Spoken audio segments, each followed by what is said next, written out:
daily Bible thought is not from Romans 8, but the rest of the week maybe. I'm not sure. But I felt like this verse really hit me again. It's one of my favorite verses from Acts, but I really wanted to share it because I think there's a lot of concern.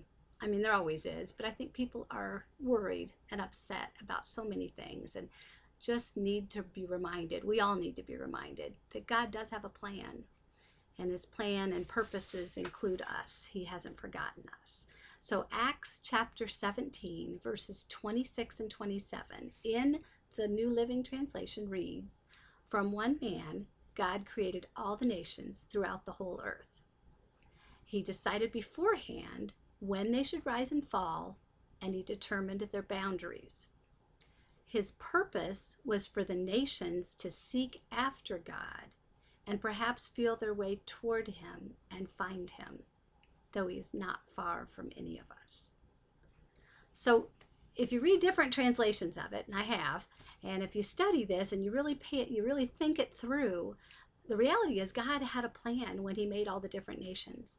And he had a plan when he decided when they would begin and when they would not keep going. You know, that happens, the rise and fall. And he determined boundaries. So this means that historically, as we look back and as we look forward and as we think about ourselves, God had a plan and a purpose. Well, he had a plan. Okay, he had a plan. He planned where we would be born, when we would be born, what country we would be part of, what family we would be part of. That's all part of his plan.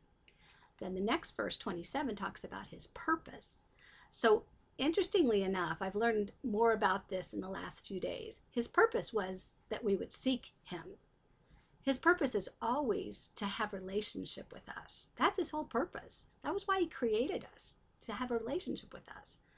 And so if that's his purpose, and it says, that we're able to seek after him, though he's not far from any of us. Sometimes I question my life. Everybody does. Sometimes I question, I think, well, man, if just this weren't true, or if this weren't true about my life, then, man, it'd be so much easier. Well, that wasn't God's purpose. That wasn't his plan. His plan wasn't to make my life easy. His plan was to put me right where I am, because right where I am is what will cause me to seek him. Where I am, what I'm going through, all the things I'm experiencing, key in to seeking God. If I didn't have some of this stuff, yeah, my life would be a lot easier, and I'd figure I wouldn't even need God, right? I'd be fine.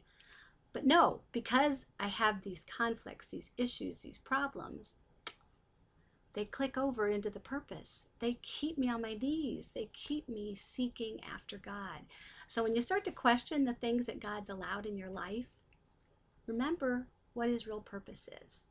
So the things that are happening in your life are part of a plan, and they're all part of the plan to key into the purpose. He wants us to seek him, and he's not far.